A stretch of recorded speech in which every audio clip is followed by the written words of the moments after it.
Hola, bienvenidos. Mi nombre es María Lorena Domínguez, soy directora de Personas Jurídicas del Gobierno de la Provincia de San Luis. Hoy nos encontramos en el programa Creciendo con tu Club, en la capacitación número 1 de un ciclo de 6 capacitaciones que van a tener ustedes, los dirigentes sociales de los distintos clubes de la provincia de San Luis, a fin de poder acceder a los distintos programas de ayuda y de fortalecimiento que están enmarcados en el programa Creciendo con tu Club. Comencemos con la primera capacitación. Antes de adentrarnos en la estructura interna de los clubes, que son asociaciones civiles, me gustaría hacer una pequeña introducción para ver dónde estamos. Ustedes saben que en toda sociedad existen 3 sectores: el sector público, que lo integra el Estado en sus distintos estamentos, el gobierno nacional, provincial, municipal; un sector privado, que es el sector lucrativo, el sector de aquellos emprendedores, los comerciantes, los empresarios. Es ellos los que buscan el fin de lucro y motorizan la economía, ¿verdad? Y el tercer sector, que es el sector de las entidades sin fines de lucro o de las ONG, ahora vamos a ver más de ello, que es ese sector que no está enmarcado ni en el primero ni en el segundo, pero que es fundamental para el desarrollo de una sociedad. Es fundamental que las entidades puedan desarrollarse, porque llegan ahí donde el Estado muchas veces no llega, o donde las mismas entidades privadas tampoco llegan, porque persiguen fines públicos, fines de bienestar social. Aquí podemos ver que existen 3 sectores: el sector público, como les decía, el Estado; el sector privado y el tercer sector. En el tercer sector podemos hablar que en general está constituido por las asociaciones civiles, las fundaciones, las cooperativas, las mutuales y aquellas otras organizaciones que no están comprendidas en los otros 2 sectores, es decir, por exclusión. Por ejemplo, hoy en día podemos hablar de las redes, del Club del Trueque, de aquellas entidades informales que trabajan también socialmente. Cuando nosotros hablamos de entidades de bien público o hablamos de ONG, podemos tener distintos términos, ¿sí? Como entidades intermedias, como entidades de bien público, organizaciones comunitarias, organizaciones no gubernamentales, comisiones, ya más específicos, cooperativas y mutuales. Todos estos términos engloban a las ONG, las organizaciones no gubernamentales. ¿Qué son las organizaciones no gubernamentales? Tenemos que empezar a hablar jurídicamente, ¿sí? En principio, existen las personas humanas y las personas jurídicas. Las personas humanas somos todos nosotros, todos aquellos que tenemos rasgos de humanidad.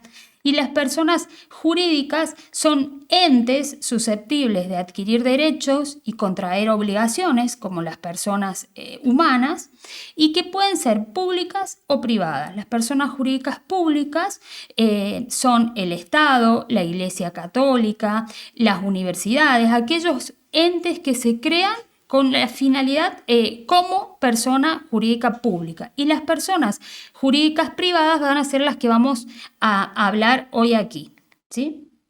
Las podemos definir como todos los entes con aptitud de adquirir derechos y contraer obligaciones para el cumplimiento del objeto social. ¿Y cuál es ese objeto? ¿O qué debe determinar o qué debe contener ese objeto social? En principio, no puede perseguir el lucro como fin principal. Esto tienen que tener en cuenta porque ustedes como representantes de clubes podemos ir viendo de que en principio son una entidad no gubernamental, que son una persona jurídica y que son una persona jurídica privada, ¿sí? Y el objeto social de esta persona jurídica privada no puede perseguir el lucro como fin principal.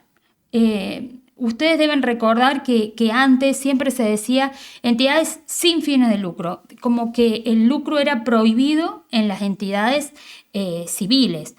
Ahora, con la nueva reforma de la legislación, hablamos de que no puede perseguir el lucro como fin principal. Es decir, que ustedes pueden realizar todo tipo de actividades lucrativas, Si nosotros vendemos empanadas, si nosotros vendemos pollo, hacemos una rifa para generar ingresos para nuestros clubes, estamos haciendo una actividad lucrativa, no está prohibido. Lo que sí está prohibido es que los ingresos se destinen a el reparto entre los asociados. Los ingresos de las actividades lucrativas de los clubes deben estar destinados al cumplimiento del mismo objeto social. Y este objeto social no puede a su vez ser contrario al interés general o al bienestar general o al bien común. Esto es, los mismos fines que persigue el Estado. Entonces es por eso que resguardamos y apostamos al fomento de este tipo de entidades. ¿Qué normas regulan a los clubes en la provincia de San Luis? En principio, el Código Civil y Comercial de la Nación. Ustedes allí van a encontrar un capítulo especial de asociaciones civiles, que lo pueden buscar cuando tengan dudas acerca de cómo se regulan o cómo deben estructurarse las entidades civiles. A su vez, existe una ley en la provincia de San Luis, que es la ley 112 del 2004, es la ley que determina las competencias y atribuciones de la Dirección de Personas Jurídicas como órgano de fiscalización permanente de las entidades. ¿Qué dice esta ley? Que la Dirección de Personas Jurídicas actúa fiscalizando el funcionamiento de las entidades civiles de la provincia desde su constitución, funcionamiento hasta su disolución y liquidación. Es decir, que toda la vida institucional de los clubes debe pasar por la Dirección de Personas Jurídicas. Y hay ciertos actos, como vamos a ver más adelante, que deben estar autorizados, porque si no, no tienen validez si no están autorizados y debidamente comunicados a la Dirección de Personas Jurídicas.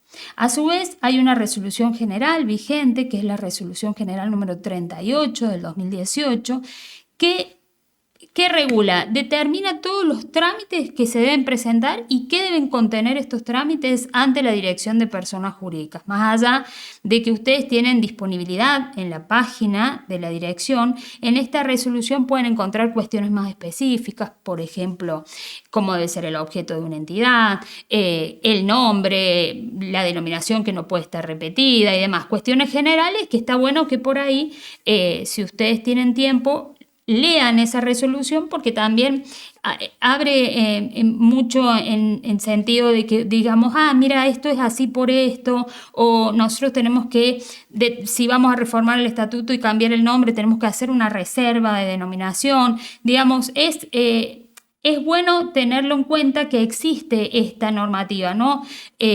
No es que la tienen que saber de memoria ni mucho menos, pero sí que existe la normativa y que están regulados todos los trámites en ella. Y lo que sí debemos consultar cotidianamente, a diario, es el estatuto social. El estatuto social es la norma que va a regir la vida institucional de la entidad, del club. O sea, todas las facultades, las obligaciones, los derechos y obligaciones de los asociados, las responsabilidades de los miembros de la comisión directiva, cuándo convoco asamblea, cómo se convoca, dónde se notifica y demás, están en la norma interna que es el estatuto social. Y por supuesto que por una cuestión de jerarquía de las leyes, este estatuto social no puede ser contrario ni a la resolución, ni a la ley de personas jurídicas, ni al Código Civil, ¿sí? Esto es necesario que cuando ustedes ingresan a una comisión directiva, lo primero que tienen que hacer es leer y tener masticado bastante el estatuto social, porque eso es la norma que regula la vida institucional de los clubes. Más allá de que puedan tener también reglamentos internos, por ejemplo, reglamento de elecciones, reglamento de disciplinario, demás reglamentos que los clubes normalmente tienen, pero de admisión de socios, que tienen que estar aprobados también y de acuerdo al estatuto social. ¿Cuándo comienza la vida institucional de una asociación civil y en este caso que estamos hablando específicamente de los clubes? Comienza con la autorización legal para funcionar. Esta autorización legal para funcionar se denomina personería jurídica.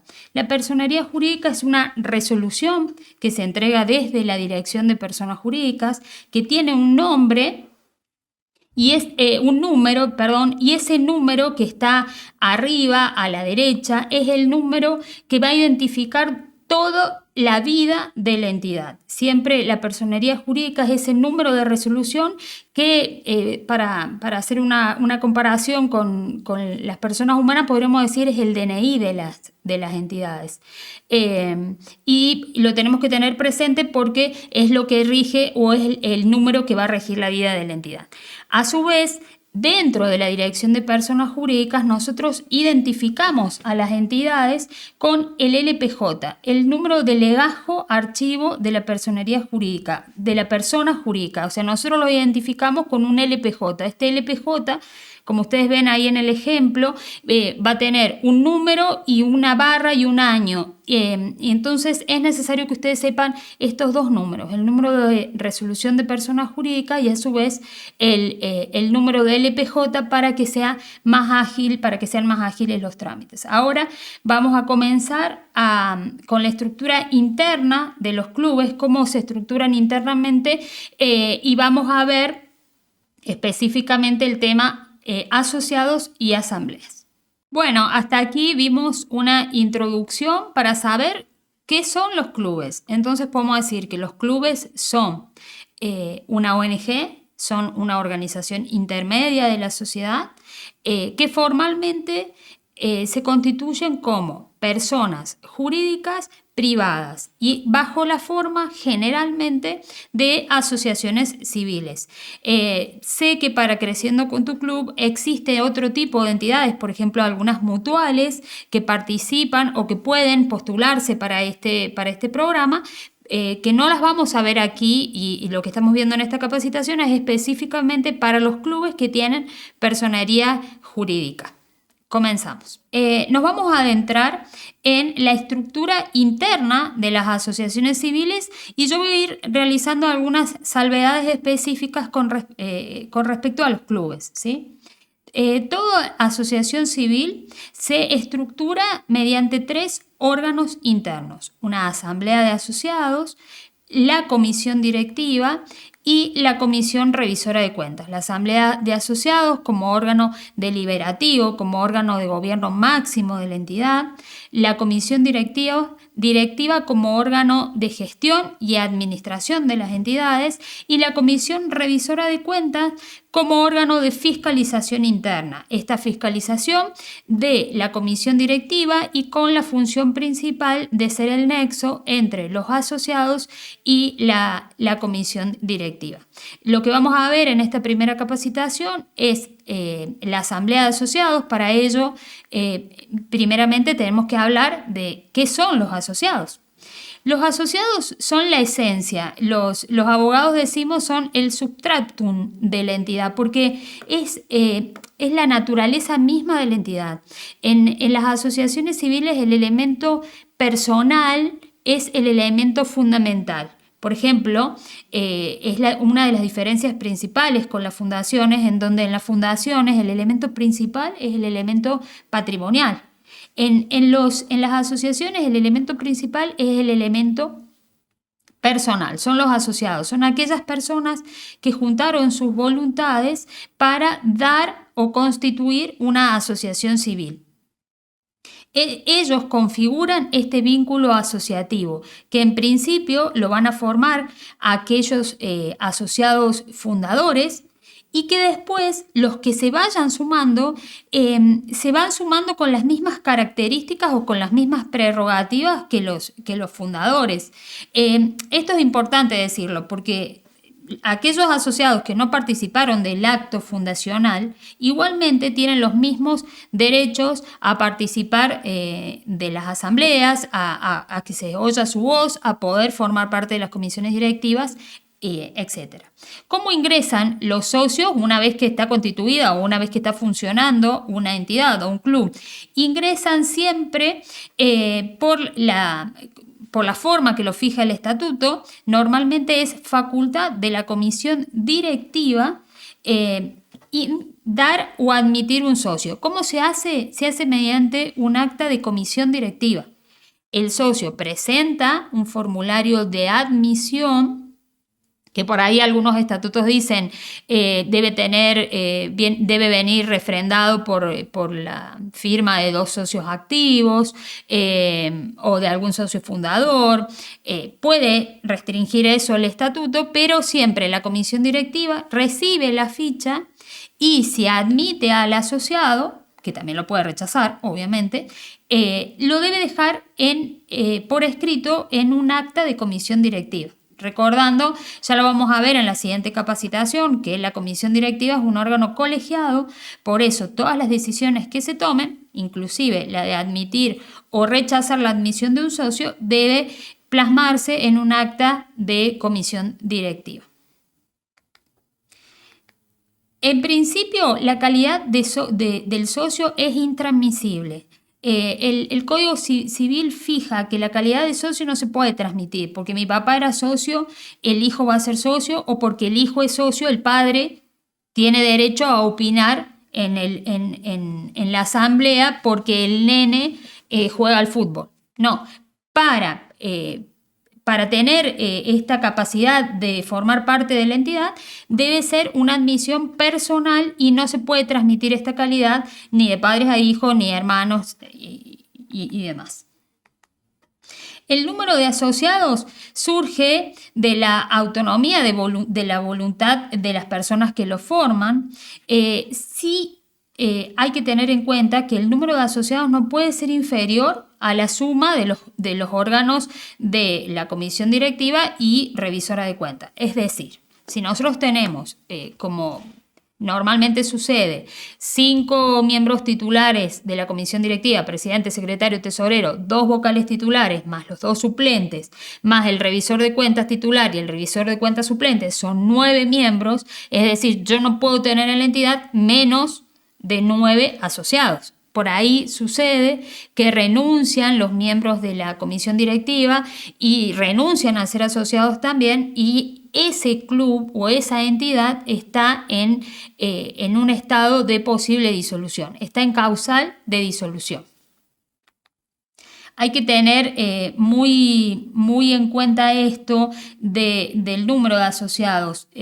Toda persona que participa de las actividades sociales debe ser un asociado en las distintas categorías que ahora vamos a ver. Y la permanencia de los socios en la entidad es también voluntario. El estatuto puede prever las causales, ¿no?, por las que un socio sale de la entidad, y también puede renunciar. Es decir, de la misma forma que pidió ser admitido, de la misma forma renuncia a la entidad. Hay distintas clases de asociados, ¿sí? En principio, el Código Civil determina que hay una categoría ineludible de asociados, que es la de socio activo. El socio activo es aquel socio que tiene voz y voto en las asambleas. Es la categoría principal de asociados.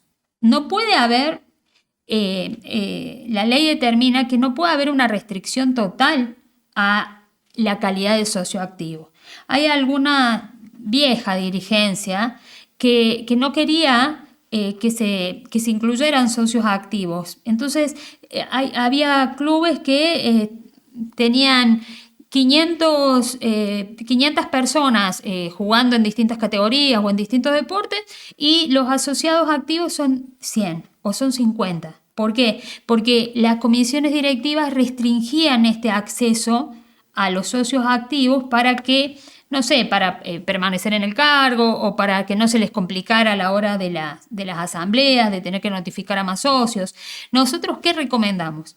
Que toda persona que quiera colaborar con la entidad o que tome los servicios de la entidad debe ser socio activo.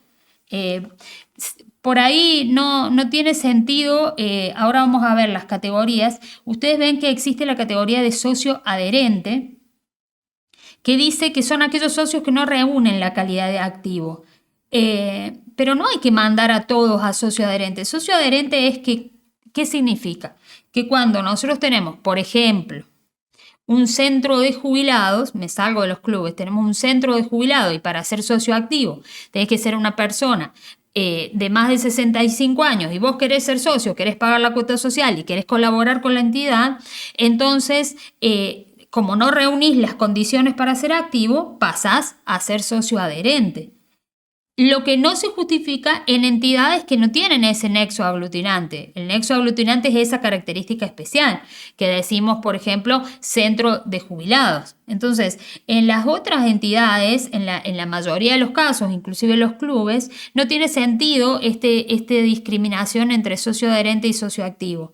Si pagamos la cuota social y pertenecemos a la entidad, lo que recomendamos es que sea socio activo para que tenga vida la entidad, para que tenga vida institucional, para que las asambleas sean realmente asambleas de asociados y no asambleas de 10 personas y de 10 socios activos cuando la entidad tiene 100 socios adherentes que no pueden reunir esa característica.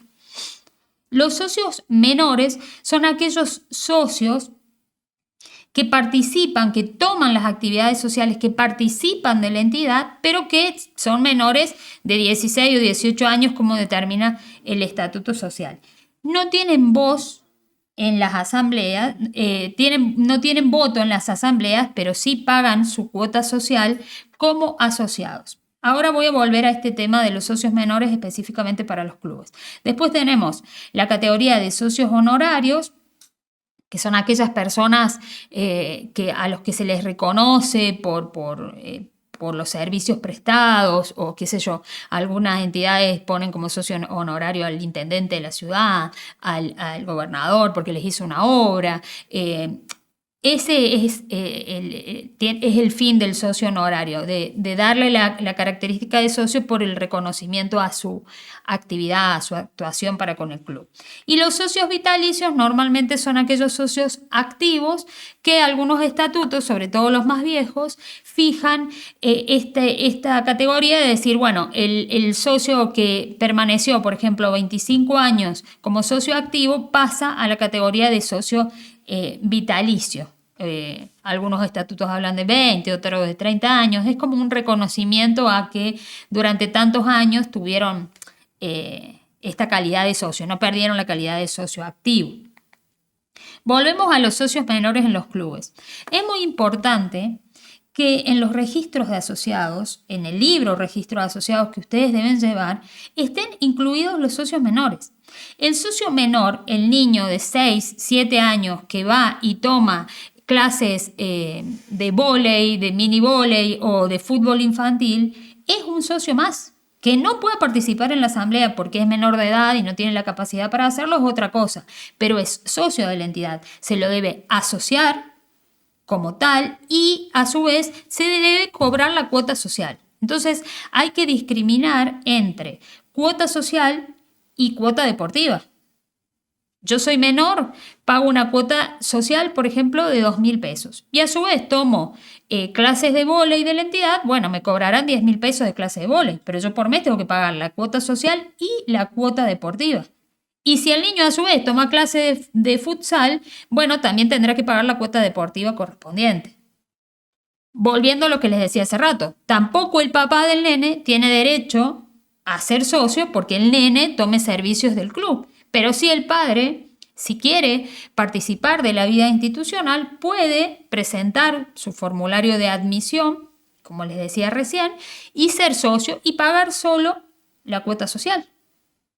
No hay que restringir el ingreso de los socios y mucho menos no incorporar al registro de asociados a aquellas personas como los socios menores que toman los servicios sociales. Hago hincapié en esto porque el programa Creciendo con tu Club es un programa específicamente destinado al desarrollo del deporte infanto-juvenil. Es decir, que nosotros, aquellos clubes que participen en este programa, les estamos exigiendo a todos, ¿sí? Pero vamos a hacer hincapié en que tengan la categoría de socios menores en sus estatutos. Durante este año 2025 no se exige de manera obligatoria, se lo estamos recomendando a los clubes que vayan haciendo esta reforma de estatuto en conjunto con sus asambleas ordinarias, es decir, hacer una asamblea extraordinaria también para reformar el estatuto. Y ya para el año que viene sí va a ser obligatorio que esté incorporada la categoría de socio menor. No basta con que esté incorporada en el estatuto, sino que, como les decía, efectivamente los socios menores participen de la vida social, estén registrados y participen. No puede ser que tengamos clubes de fútbol infantil y los asociados sean 50 personas mayores. Y los nenes, porque los nenes están representando a la entidad y participando de la vida porque están tomando los servicios sociales que presta la entidad. Por ende, deben estar incorporados. Avanzamos. Los asociados tienen derechos y obligaciones dentro de la entidad. En principio, tienen las entidades civiles y como por ejemplo los clubes, se rigen por los principios de democracia interna y de igualdad ante la ley. ¿Qué es el principio de democracia interna? Un socio, un voto. El socio es activo y tiene un voto dentro de la asamblea. No importa que sea el presidente o el socio fundador o el socio que es socio activo desde el mes pasado. Todos tienen igualdad de voto en las asambleas. Un socio, un voto. Tienen a su vez derecho a participar de las actividades sociales, tienen derecho a participar de la vida institucional y a su vez en la comisión directiva. Y acá recalco esto, que lo dije hace ratito, que no pueden imponerse restricciones abusivas a esta participación, al ingreso como socio activo y al ingreso a la comisión directiva. Nosotros hay estatutos, como les decía, los más viejos normalmente, porque eso ha ido cambiando, pero hay estatutos todavía vigentes que, por ejemplo, para ser miembro de la comisión directiva tenemos que tener 3 años como socio adherente más 3 años como socio activo, o sea, tenemos que tener 6 años en la entidad para recién participar de la vida social. Eso lo determina la autonomía y la voluntad de aquellos que formularon el primer estatuto o de que quieran reformarlo o no. Lo que nosotros sugerimos es que siempre prime esta democracia interna y no se restrinja abusivamente el ingreso a la comisión, a la posibilidad de formar parte de la comisión directiva, porque en este caso sí, nosotros como órgano de fiscalización tenemos la obligación de modificar esos estatutos que prohíben al socio o restringen absolutamente al socio participar de la comisión directiva. Y a su vez tiene derecho a impugnar acuerdos, tiene derecho a reclamar cuestiones que considera injustas, a denunciar irregularidades y tiene derecho a informarse. Por ahí va la gente a persona jurídica y dice: somos asociados y no sabemos si se trataron memorias y balances, no sabemos si se hicieron las asambleas. El socio tiene derecho a informarse. Lo cierto también es que no puede estar el socio todos los días llamando al presidente por teléfono, mandándole WhatsApp o golpeando la puerta para que le den información. ¿Cómo se canaliza este derecho a la información de los asociados? A través del revisor de cuentas. Porque, como les decía hace rato, el revisor de cuentas es el nexo entre la comisión directiva y los asociados, más allá que también es quien los fiscaliza a la comisión. Es decir, nosotros como asociados, antes de ir a la comisión directiva, vamos al revisor de cuentas. Entonces, tenemos duda en qué se invirtió lo recaudado en la venta de empanadas. Bueno, vamos y le preguntamos al revisor de cuentas. Por ahí el revisor de cuentas dice: no, mira, se recaudaron 10.000 pesos, se gastaron en esto, se compraron pelotas. Bueno, está claro, ya termina, digamos, ahí se le da la información, y si el revisor de cuentas no lo tiene claro, bueno, tendrá que preguntárselo a la comisión directiva, iniciar las averiguaciones y demás de irregularidades o lo que el socio esté reclamando. A su vez, los asociados tienen obligaciones. La primera obligación es el pago de las cuotas, aportes y contribuciones que fija la entidad. Cuando nosotros nos asociamos a un club, estamos aceptando el estatuto social y estamos aceptando que vamos a dar cumplimiento a este estatuto social. El estatuto que dice que tenemos que pagar mensualmente una cuota social. Es decir, lo primero es cumplir con esta obligación, porque de esta manera se financia la institución. Nosotros siempre aconsejamos que aunque sea una cuota mínima, se debe cobrar. Se debe cobrar porque en principio ayuda a la entidad, porque el presidente, si se tiene que tomar un Uber para ir hasta la dirección de personas jurídicas, no tiene por qué pagarlo del bolsillo, lo tiene que pagar de los fondos de la entidad. Entonces, o hay que hacer una fotocopia, o hay que mandar. Necesitamos tener, aunque sea, esos mínimos ingresos para funcionar. Y esos mínimos ingresos lo debe dar, en principio, la cuota social, más allá de las otras actividades que pueda realizar la entidad para recaudar ingresos o de las actividades deportivas que preste. Siempre se debe cobrar una cuota social, porque a su vez, después cuando vamos a la asamblea, también los que están con la cuota social al día son aquellos que van a poder participar de la asamblea. Entonces, es necesario fijar una cuota social.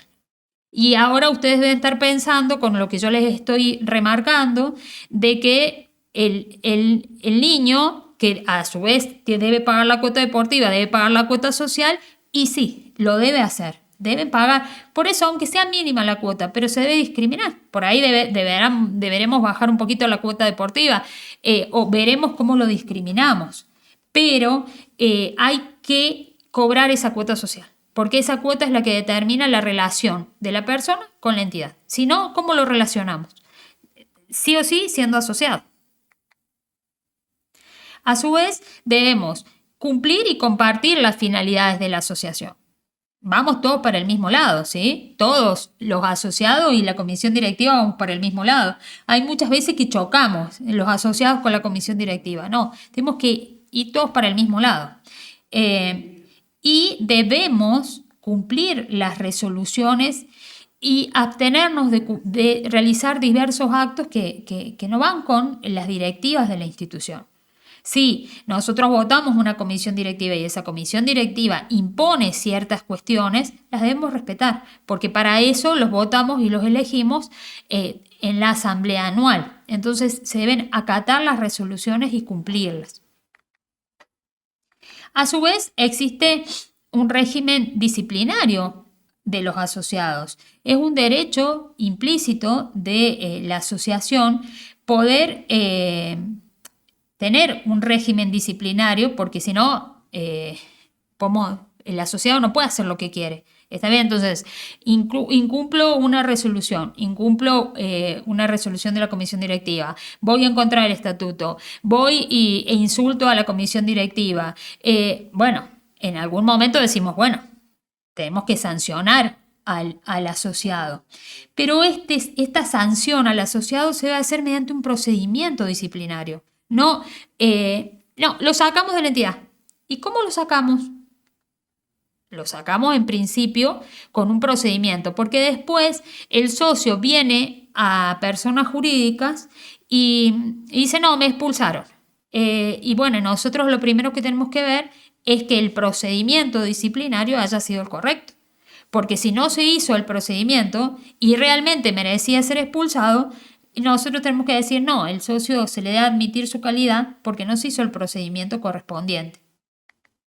Este procedimiento disciplinario normalmente, ¿cómo se lleva a cabo? Los estatutos normalmente lo fijan, pero en la generalidad de los casos, la comisión directiva toma la decisión de sancionar de acuerdo a la gravedad del hecho. Las sanciones pueden incluir desde un llamado de atención, una amonestación, la suspensión, una multa, hasta la expulsión de socio de acuerdo a la gravedad. No quiere decir que tengo que ir pasando por todas las etapas. ¿Está bien? Si la falta es muy grave, bueno, la comisión directiva puede resolver suspender al asociado para después que la asamblea resuelva en definitiva la expulsión. Entonces, ¿cómo es el procedimiento? En principio, la decisión primaria la toma la comisión directiva. La comisión directiva es la que resuelve aplicar una sanción. ¿Cuándo va a quedar firme esta sanción? Firme quiero decir definitiva. Cuando esa sanción la ratifique la asamblea de asociados.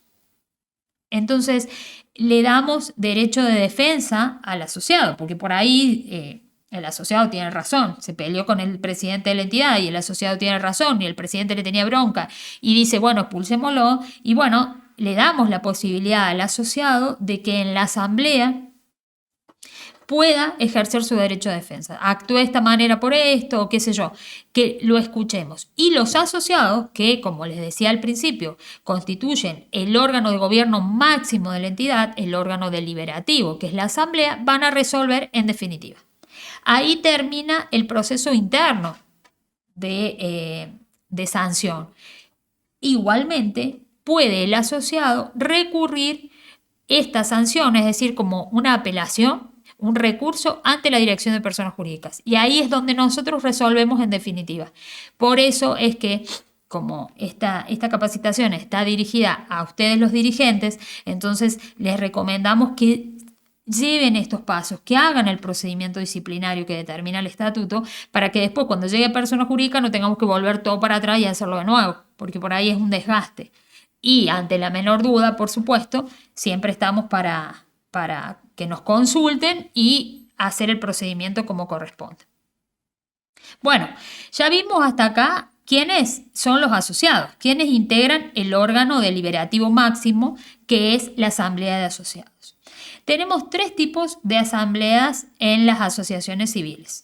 La primera es la asamblea constitutiva. La asamblea constitutiva es aquella que, como su nombre lo dice, da constitución, da formación, funda la entidad. Se hace una sola vez en la vida de la entidad y es la primera. Es donde los socios fundadores determinan constituir una entidad, quiénes van a formar los órganos sociales, cómo se van a formar los órganos sociales, es decir, que va a haber un presidente, si va a haber vicepresidente, si no va a haber, si va a haber secretario, debe haber, prosecretario, tesorero y demás, cuántos vocales, titulares, cuántos suplentes. Esta se da entonces una vez en la vida de la institución. Después tenemos las asambleas ordinarias y las asambleas extraordinarias, que son las que se suceden durante toda la vida institucional de la entidad. Como les decía, pueden ser ordinarias. Generalmente las asambleas ordinarias se hacen una vez al año dentro de los 4 meses siguientes al cierre del ejercicio. El 95% de las entidades de la provincia, el cierre del ejercicio es el 31 de diciembre de cada año. Es decir, que antes del 30 de abril del año subsiguiente se debe haber convocado a una asamblea ordinaria para tratar memoria y balance del ejercicio anterior. Y cuando corresponda también, que ahora lo vamos a ver, la renovación de autoridades. Y pueden ser extraordinarias, que son en cualquier momento, pero es diferente la temática. Lo que debe quedar claro es que las asambleas no son ordinarias o extraordinarias por el tiempo en el que se llevan a cabo, sino por la temática que tratan. Cuando hablamos de asambleas, a nosotros nos gusta hablar de un proceso asambleario. Un proceso asambleario que va desde que nosotros sabemos que tenemos que llamar asamblea hasta que terminamos el proceso en la Dirección de Personas Jurídicas con una toma de razón y ya un certificado nuevo de estado regular hasta el año próximo. Este proceso de asamblea tiene algunos pasos previos a la presentación ante personas jurídicas. Primero, verificar la fecha con qué antelación debe ser notificados los asociados. Hay estatutos que determinan que un mes antes se debe notificar a los asociados de la celebración de una asamblea.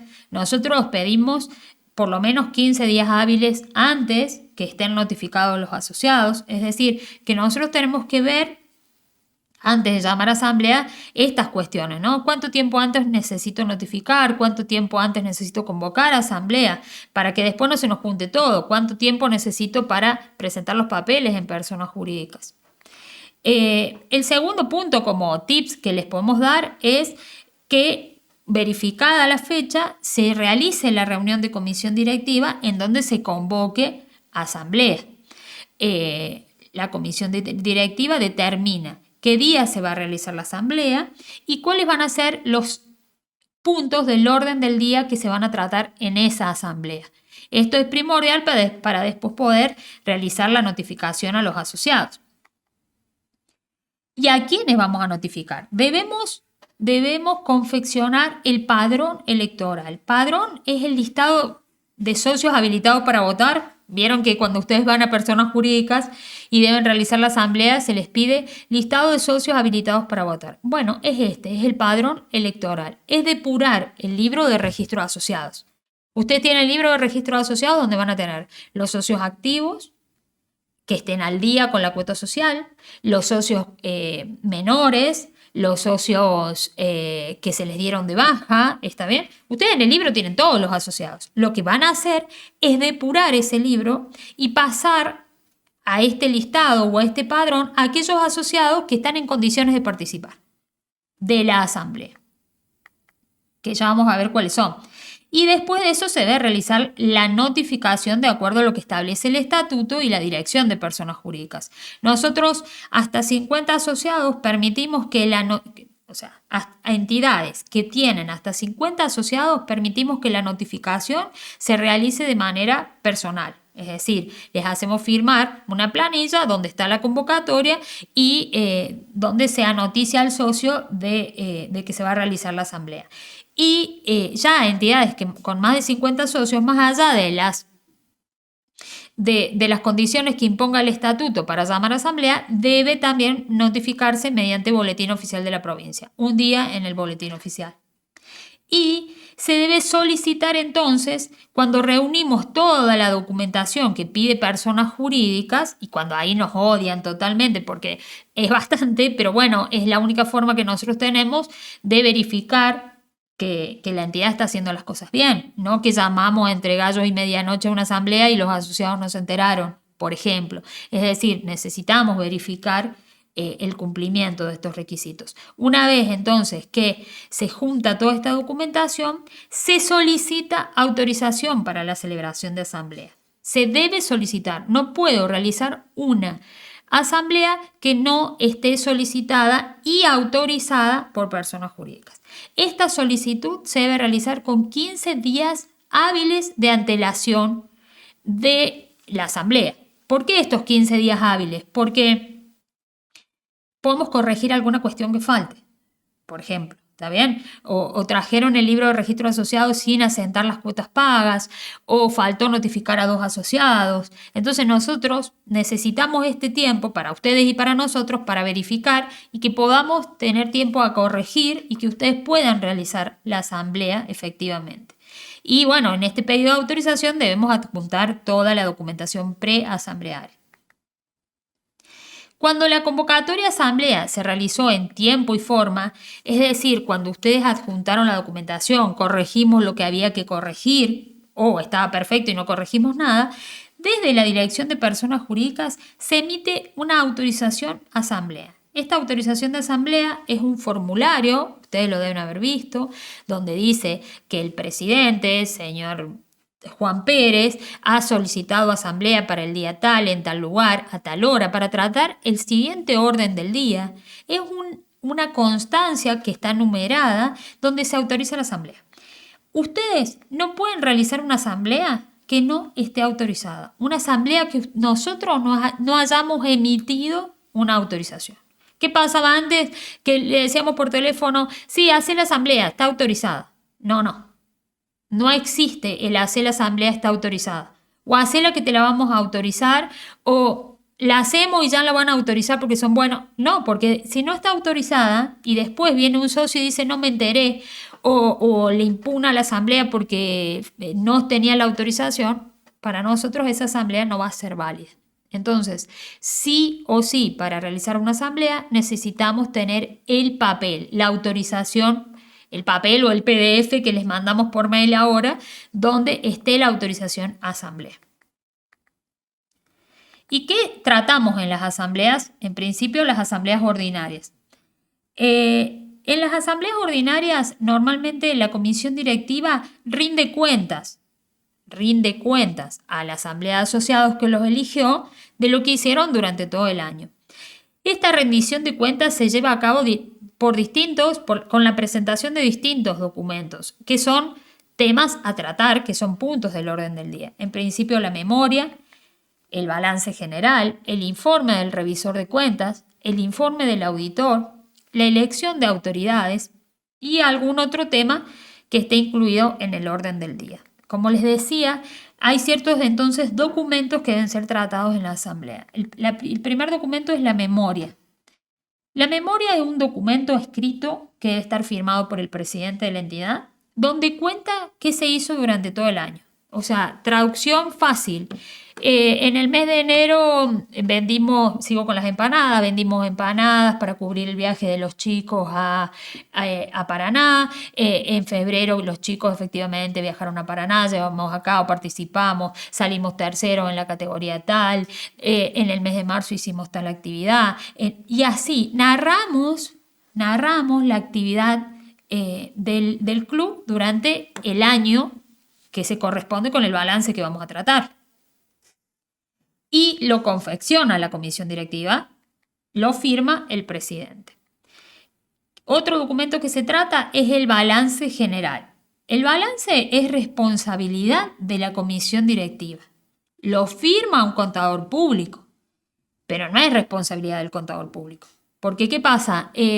Por ahí los dirigentes van a nuestra oficina y nos dicen, no, el contador está demorado con el balance.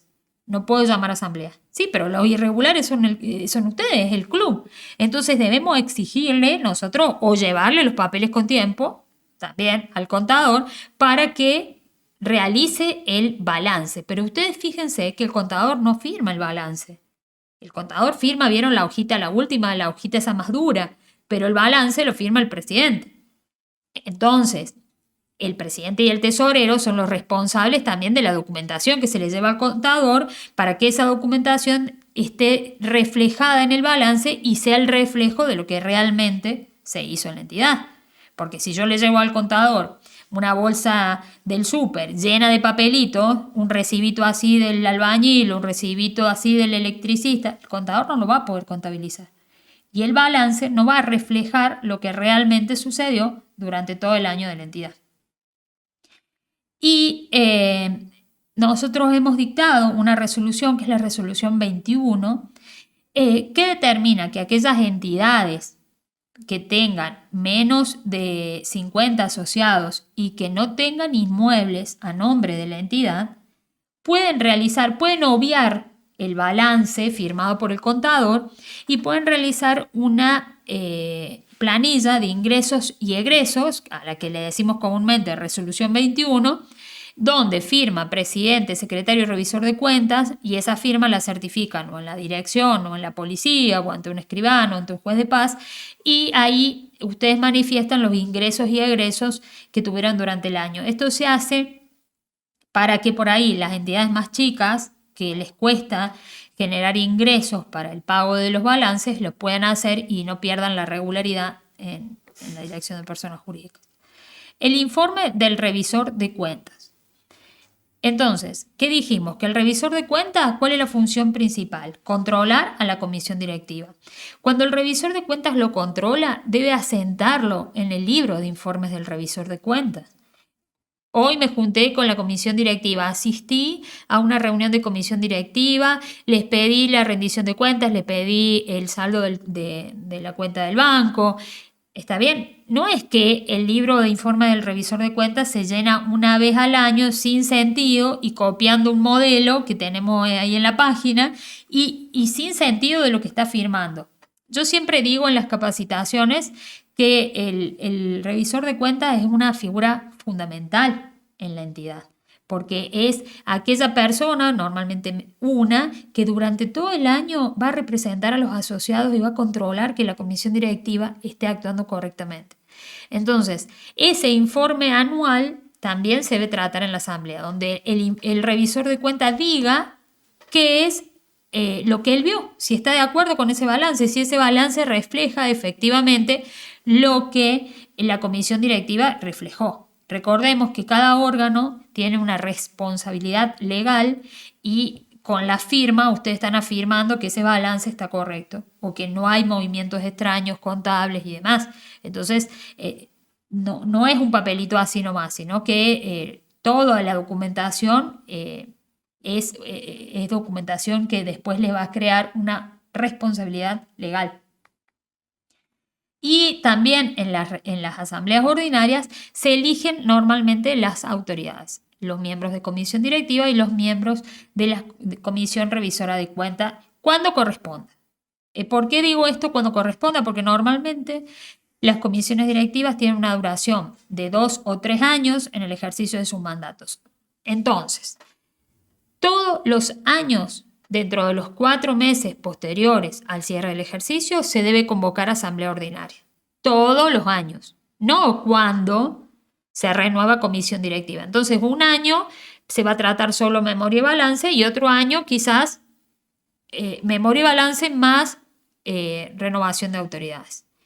La regularidad ustedes la pierden si no se lleva a cabo la asamblea, aunque sea solo de memoria y balance. Porque por ahí en esto hay un desconocimiento, por eso lo recalco, en que no hago la asamblea cuando elijo autoridades. No, la asamblea se hace todos los años. No hay opción de no hacerla. Y también en la asamblea ordinaria se puede tratar algún otro tema, se puede incluir algún otro tema. Por ejemplo, no sé, la comisión directiva no sabe si comprar un tractorcito o 3 motoguadañas para cortar el césped. O no sabe si lo recaudado invertirlo en las luminarias de la cancha 1 que usan los menores o en la luminaria de la cancha 2 que usan los mayores.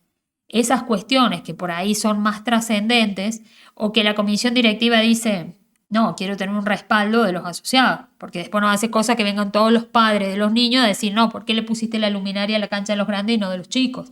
Entonces, esas cuestiones las sometemos a votación en la asamblea y nosotros como dirigentes tenemos el respaldo de los asociados. No hay que tenerle miedo a meter estos temas en la asamblea, porque eso nos da respaldo a nosotros como dirigentes. Y en las asambleas extraordinarias, ¿qué tratamos? En las asambleas extraordinarias tratamos renovación de autoridades en caso de acefalía. Lo vamos a ver más adelante. ¿Cuándo tenemos un caso de acefalía? Cuando no reunimos el quórum para poder sesionar en la comisión directiva. Es decir, cuando, por ejemplo, nos peleamos todos, renuncia presidente, secretario y tesorero, cubrimos y el vocal titular. Empezamos a subir los cargos para cubrir y resulta que quedamos con menos de la mitad. Entonces, una entidad no puede funcionar con menos de la mitad. En ese caso, llamamos a una asamblea extraordinaria por estado de acefalía y cubrimos los cargos, ¿sí? Cubrimos los cargos que renunciaron, que se fueron, lo que sea que pasó. No podemos estar sin los órganos sociales funcionando. También se trata en asamblea extraordinaria las reformas de estatuto. Hay veces que tenemos que reformar el estatuto, por ejemplo, para poner la categoría de socios menores o para, que les vamos a hablar más adelante, pero ya se los adelanto, para incorporar en la comisión directiva un representante de las categorías infantos juveniles o un representante de las categorías de menores, porque la intención del Creciendo con tu Club es que dentro de las comisiones directivas exista una persona que venga de las divisiones de menores para que haga oír su voz y tenga un voto ahí en la comisión directiva. Entonces, estas reformas, estas asambleas extraordinarias, las podemos hacer el mismo día que las ordinarias. Porque por ahí, ¿qué pasa? Que es muy engorroso todo el trámite para hacerla otro día. Entonces, la extraordinaria la hacemos normalmente 1 o 2 horas antes y después hacemos la ordinaria. Hacemos las 2 asambleas porque en definitiva convocamos a los socios un solo día, vienen los socios y ahí podemos tratar todos los temas, ya sea de la ordinaria o de la extraordinaria. Y algunas cuestiones importantes, como por ejemplo, la disolución de la entidad, también deben ser tratadas en la asamblea extraordinaria. El orden del día en las asambleas. El orden del día son los temas, los constituyen los temas a tratar en una asamblea. Es muy importante establecer el orden del día. Cuando hablamos al principio de los pasos, que decía, hacemos la asamblea, hacemos la reunión de comisión directiva para convocar asamblea, en esta reunión de comisión directiva hay que pensar bien cuál va a ser el orden del día. No va a ser cosa que en este mes que estamos convocando, digamos, no, vamos a la asamblea y tratamos un tema que no estaba en el orden del día. Porque no se pueden considerar temas que no están. Es como el límite. El orden del día es el límite de la asamblea. Entonces, no se pueden considerar temas que no estén ahí, en ese orden del día. Y nosotros siempre recomendamos que el primer punto del orden del día sea la elección de 2 asambleístas para la firma del acta. Porque si no elegimos a 2 asambleístas para que firmen el acta, después tenemos que andar buscando los 150 asociados que vinieron a la asamblea para que firmen el acta. Y puede ser una causal de impugnación después. Entonces, nosotros, orden del día, primer punto, elección de 2 asambleístas para la firma del acta en conjunto con presidente y secretario. Segundo punto, por ejemplo, tratamiento de memoria y balance, ejercicio 2024. Tercer punto, elección de autoridades. Lo primero que hacemos es elegir a Juan y Pedro para que firmen el acta. El acta tiene que tener 4 firmas. La de presidente, secretario y los 2 asambleístas para la firma. Ya lo vamos a ver más adelante, pero hay que siempre, entonces, el punto 1 del orden del día es este. ¿Quién convoca a las asambleas? Convoca a la comisión directiva. Es el órgano natural. Pero, ¿qué pasa si la comisión directiva no convoca? Porque muchas veces decimos, no, estamos atrasados porque el presidente no convoca asamblea. Está peleado con el secretario, no convocan asamblea. Pero, está bien. En definitiva, la comisión directiva es un órgano colegiado. Normalmente son 5 miembros titulares, entonces ya 3 pueden convocar a asamblea. No porque se reveló uno, no convocamos asamblea. Y a su vez, ¿qué pasa si estos 5 miembros no convocan asamblea? ¿Quiénes pueden convocar? El revisor de cuentas tiene la facultad para convocar asamblea. Entonces, el revisor de cuentas se presenta ante la Dirección de Personas Jurídicas y dice, bueno, ante la omisión de la comisión directiva de llamar a asamblea en tiempo y forma, quiero convocar asamblea, perfectamente lo puede hacer. También el estatuto establece que un porcentaje de asociados puede convocar asamblea. Entonces, puede ser del 5, del 10, algunos estatutos establecen del 20. Los asociados están preocupados. No llama asamblea a la comisión directiva, están en estado irregular. Bueno, este porcentaje se presenta a la Dirección de Personas Jurídicas y dice, convoquemos asamblea. Perfectamente también lo pueden hacer. Y por último, la Dirección de Personas Jurídicas tiene la facultad de convocar asamblea. O a pedido de estos 2 órganos, del revisor de cuentas o de los socios, o de oficio. ¿Sí? Entonces, fíjense que desde el órgano natural, que es la comisión directiva, nos encontramos en esta pantalla con 4 posibilidades de llamado a asamblea. 4 caminos diferentes para llegar a una asamblea. Lo importante es llegar a la asamblea. Entonces, no nos caigamos por ahí en el desconocimiento de que, no, el presidente no llama o el secretario no llama y nos quedamos sin asamblea. Y el club se queda irregular y pierde la posibilidad de acceder a ciertos subsidios, a ciertos ingresos y demás. Porque ustedes saben bien que lo principal es esto, ¿no? Es la regularidad. ¿Y quiénes pueden participar de la asamblea? Pueden participar todos aquellos asociados que se encuentren en el padrón de socios, que se acuerdan que ustedes lo iban a confeccionar al principio, que no adeuden más de una cuota social. Ahora, esto quiero ser clara en este tema. Ustedes lo primero que van a confeccionar va a ser el listado de socios habilitados para votar. ¿Está bien? ¿Y qué pasa? Y ustedes lo van a presentar en personas jurídicas. Personas jurídicas le va a autorizar la asamblea. ¿Y qué pasa si viene un socio y quiere pagar la cuota que debe? No, ustedes por ahí les da miedo. No, si ya presenté el padrón, ¿cómo vas a pagar la cuota? Lo agregamos. Lo agregamos al padrón porque pagó la cuota y después en la documentación post-asamblearia presentamos esos agregados. No le podemos prohibir al socio que purgue su deuda, es decir, que pague las cuotas que debe, que participe de la asamblea. Hasta antes de la asamblea puede participar. Entonces, después hacemos el agregado en los papeles, nosotros agregamos en el padrón, agregamos en el libro de registro asociado y agregamos en el padrón.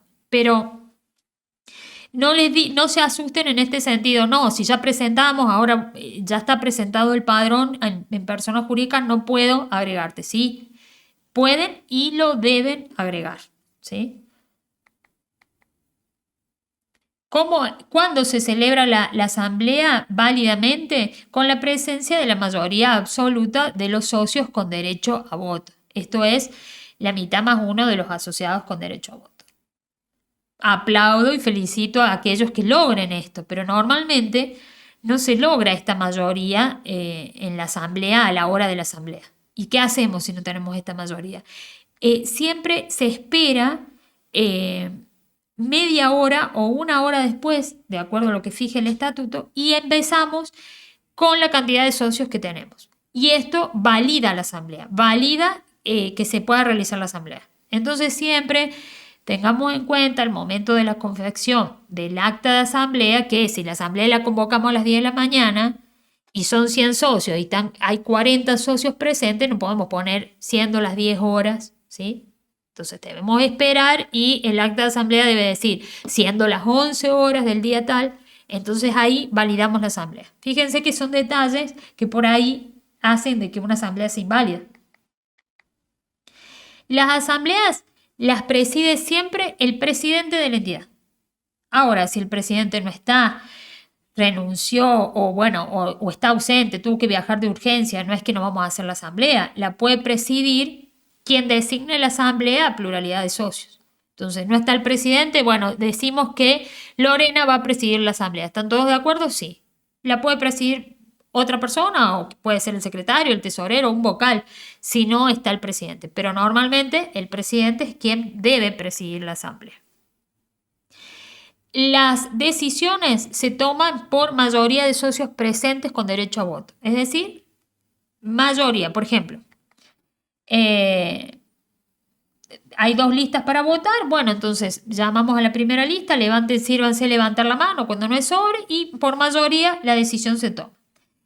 Hay ciertas cuestiones, como por ejemplo la reforma de estatutos, la disolución de la entidad y demás, que los estatutos pueden pedir una mayoría agravada. Es decir, por ejemplo, los 2/3 de los asociados.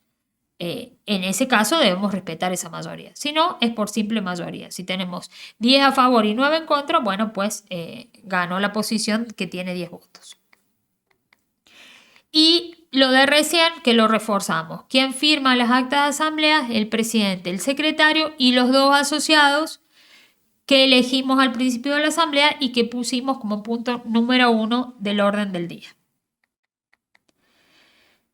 ¿Qué pasa si, por ejemplo, empezamos a pelearnos en la asamblea y son las 10 de la noche, nos queremos ir a casa, no se resuelve alguna cuestión, por ejemplo, el balance, o convocamos asamblea y se presentaron 10 socios y queremos tratar la compra de un vehículo y no nos parece que con 10 socios lo podamos resolver, se puede pasar a un cuarto intermedio. Entonces, tengamos en cuenta este recurso, porque esto evita que volvamos a convocar. Pasamos a un cuarto intermedio por única vez. Este cuarto intermedio puede ser hasta de 1 mes. Entonces, tengamos en cuenta esta herramienta porque por ahí decimos, bueno, lo pasamos, comunicamos a persona jurídica, bueno, no pudimos hacer la asamblea, pasamos a un cuarto intermedio.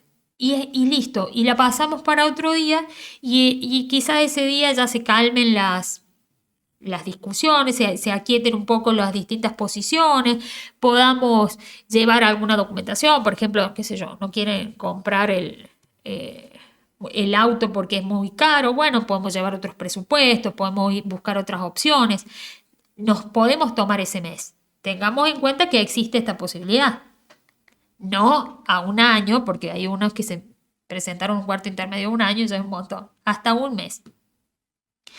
Y si la asamblea se realiza fuera del término fijado en el estatuto, es decir, después de los 4 meses, se debe justificar las razones de esta demora. Deben ser tratadas en un punto del orden del día. Nosotros esto todavía no lo estamos exigiendo, lo vamos a exigir a partir del año que viene en la Dirección de Personas Jurídicas, no lo estamos exigiendo para las asambleas de este año, pero tengámoslo en cuenta. Si nosotros tenemos que hacer asamblea hasta el 30 de abril, es asamblea hasta el 30 de abril. Si nosotros lo hicimos en agosto, entonces el primer punto va a ser la elección de 2 asambleístas. El segundo punto va a ser razones que justifiquen la demora en el llamado a asamblea. Porque la comisión directiva tiene que justificar por qué está llamando a asamblea fuera de término. ¿Y está bien? Entonces ahí nosotros le explicamos a los asociados que, bueno, que hubo demora en el contador, que o no teníamos los medios para pagarlo. Está bien, pero eso debe quedar asentado en el acta. Bueno, hicimos la asamblea. Se confeccionó el acta y ahí volvemos a la Dirección de Personas Jurídicas a llevar la documentación post-asamblearia. Debemos juntar en principio el acta de asamblea, el listado de asistencia a asamblea, porque yo les decía que el acta la firman 4 personas, pero ¿cómo sabemos cuántas fueron a la asamblea? La sabemos mediante el listado de asistencia a la asamblea. Este listado de asistencia entonces se ve llevar también a personas jurídicas. Si se hicieron esos agregados que hablábamos en el padrón, también se deben llegar a personas jurídicas. Toda la documentación dentro de los 30 días hábiles posteriores a la celebración de la asamblea. Cuando se termina y ustedes terminaron de llevar todo y ahí, bueno, quedamos de amigos otra vez, porque por ahí nos peleamos un poquito en el camino, falta esto, ustedes tienen que volver y por ahí, bueno, les pedimos disculpas por esto, pero debemos cumplimentar con todos estos trámites. Nosotros emitimos una toma de razón que determina que ahí concluyó el proceso asambleario. Con esa toma de razón termina el proceso asambleario que empezó cuando allá nos dimos cuenta por febrero que ya se venía, estaba llegando la fecha para llamar a asamblea. ¿Está bien? Bueno, ¿qué pasa si en la asamblea hubo determinadas irregularidades en la convocatoria, en la celebración de la asamblea o en las resoluciones que se tomaron en la asamblea? Estas asambleas pueden ser declaradas ineficaces e irregulares a los efectos administrativos. Es decir, que para nosotros como órgano de fiscalización pueden ser ineficaces e irregulares. ¿Cómo debemos hacerlo? Debemos denunciarlo a la Dirección de Personas Jurídicas o los asociados o los perjudicados, aquellos que votaron en contra de la resolución de la asamblea y demás. Tengan en cuenta que existe esta posibilidad. Porque si se hizo la asamblea de manera irregular, pero después se presenta un acta en persona jurídica, nosotros no tenemos la posibilidad de saber. Pero sí ustedes lo deben denunciar y nosotros de esa manera poder declararla ineficaz e irregular. Bueno, hasta aquí esta primera capacitación sobre estructura interna, asociados y asambleas. Ha sido un gusto compartir con ustedes esta primera capacitación del programa Creciendo con tu Club. Nos vamos a encontrar en 2 futuras capacitaciones que va a dictar la Dirección de Personas Jurídicas. Ustedes tienen que recordar que el Creciendo con tu Club tiene dos etapas o 2 momentos. La primera es que la entidad esté en estado regular, por eso es que insistimos en estas capacitaciones, y a su vez que hayan tomado estas capacitaciones. Entonces, nosotros nos vamos a encontrar con 2 capacitaciones más futuras. Vamos a ver comisión directiva, comisión revisora de cuentas y órgano de fiscalización en la próxima. Y la tercera, que es muy importante, vamos a ver los aspectos contables y tributarios básicos que deben cumplir las asociaciones civiles, especialmente los clubes y especialmente destinado a este programa Creciendo con tu Club. Nos vemos la próxima. Muchas gracias.